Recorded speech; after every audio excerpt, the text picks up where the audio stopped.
I'm Justin Evertson. The calendar just flipped to 2009. It's January and it's cold, but we thought we'd warm you up with a few of our garden resolutions for 2009. Against the advice of my wife and children, I plan to be even nuttier in 2009. I'm going to plant some trees that are good for both the garden and wildlife, including oak trees, walnuts, and maybe even some of these shagbark hickories. I like donuts, but not around trees. In 2009, I say no more donuts or mulch volcanoes around trees.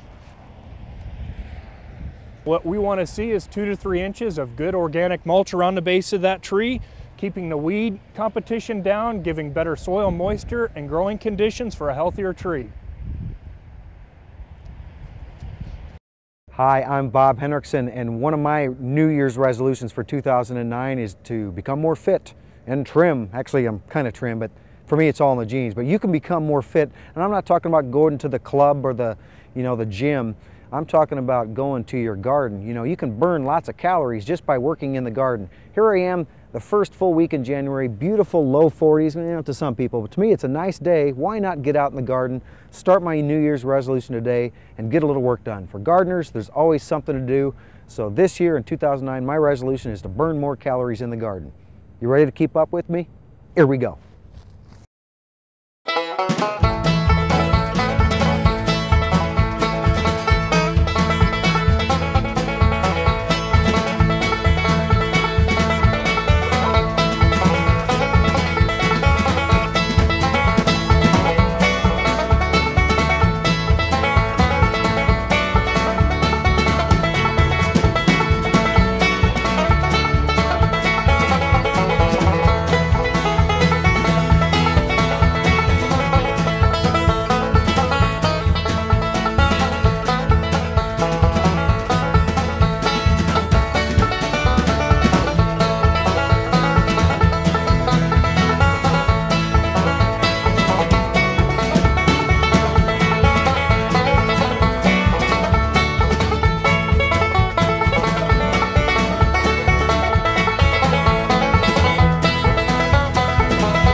Time to wrap it up.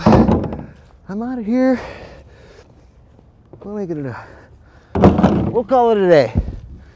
There's always next week. There's always tomorrow. But either way, I'm going to burn calories in the garden this year. We'll catch you next time. I'm Bob Henriksen. C'est la vie.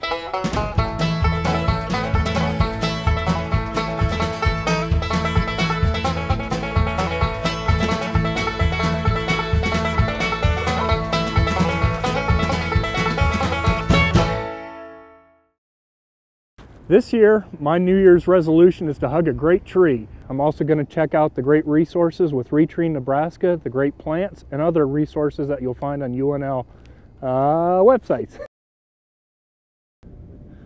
I'll remember that the grass isn't always greener on the other side, and if it is, perhaps it shouldn't be. I'll resist the urge to grow a perfectly green and weed-free lawn, and I might even plant some of this native buffalo grass that requires much less water and fertilizer to grow. Hi, I'm Bob Henriksen, and I want to talk to you about my 2009 New Year's resolution. You know, I'm a sucker for a pretty face, but I'm not talking about just any pretty face. I'm talking about plants. You know, when I go to the garden center or the nurseries, I usually end up purchasing the first pretty faced plant I see. You know, the pretty petunia, the iris, or the pansies that I see in the garden center. This year, I resolved to pick out plants that are not only have pretty faces, but also offer more in the garden. How about plants that have, you know, cool seed heads or fruit or interesting bark, or come up year after year and are easy to take care of, summer bloom, fall color. You know, I've got a variety of plants here I picked out in the garden center that normally I would walk by because they're not necessarily a pretty face, actually kind of boring. You know, take this plant for example. This is called Big Drop Seed. With a name like Big Drop Seed, normally I just kind of walk right by it and it kind of looks like a dead grass here. But boy, when it grows up into a big plant, it's beautiful. And in the wintertime, it makes a good winter screen and a buff brown color. You know, brown's a color too, even though it's wintertime. So consider ornamental grasses is what I'm going to do this year as part of my New Year's resolution. Here's another ornamental grass that normally I would just walk right by because it looks kind of boring in the garden center and you know, not really a pretty face. But it really offers a lot in the wintertime with its its nodding seed heads, really add winter interest, and it's beautiful all year long.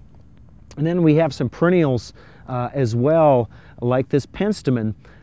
This penstemon here, again, I'd normally walk right by, but this time I'm going to get this plant because it offers beautiful summer bloom.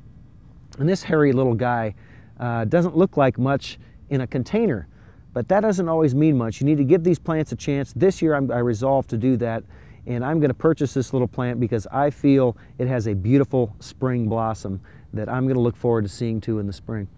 And then we have this plant. This is a goldenrod, which almost looks like a weed in the pot. Definitely not a pretty face. Well, I resolved to get a goldenrod this year because I enjoy the fall color. So there's lots of things we can do for New Year's resolutions. For mine, I'm just going to try to avoid the first pretty face I see. I'll be green, emphasizing a diversity of plants that can survive on our natural precipitation and existing soil conditions. I'll return our plant residues to the soil, and I'll remember that most garden insects aren't pests, and that I'll use pesticides only when necessary. My New Year's resolution is to wear my furs proudly, Concolor, Fraser, Nico, Korean furs for eastern Nebraska and Concolor fur for western Nebraska. In 2009, I resolved to do something really good. Just a sec, let me... In 2009, I resolved to work from the ground up because healthy gardens start with healthy soils. And I'll add compost or topsoil because if my soils, like a lot of Nebraska soils, are heavy in clay, alkaline, or low in organic matter. My resolution for 2009 is getting my grandkids outside more in nature, getting them involved in nature activities. How about your resolution? Make a resolution to get your kids outside into nature, get them feeding birds, get them turning over those rocks, get them involved in nature. Healthy families play outside.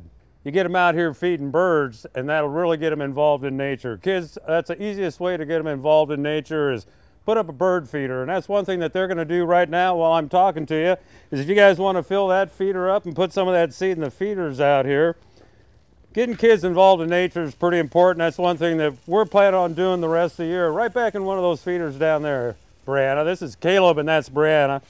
One of the things we're going to do is get more kids involved in outdoor activities where healthy families that play outside and get them involved in bird feeding. We're going to get some kids involved in the backyard, great backyard bird count coming up in January or February on February 13th to February 16th. Kids can count birds. They can get out in their backyards, identify these birds. We're also going to get kids more involved in bird feeding activities through our business out of the Pioneer Park Nature Center. Getting kids involved in the outdoors is one thing we need to do. It makes them a lot healthier, a lot more aware of their surroundings, their natural environment. So those are some of the things we're planning on doing this year is getting more kids involved in the Great Backyard Bird Count, getting these kids outside more often and their friends turning over those rocks, looking for those birds and bees, and filling these bird feeders and watching those birds coming. These guys are pretty good at identifying birds. And we've got some birds up here that Brianna's already identified. So why don't you all join me and help me get kids involved in the outdoors, put up a bird feeder, get them outside playing in the outdoors. How we doing? You better be good at editing.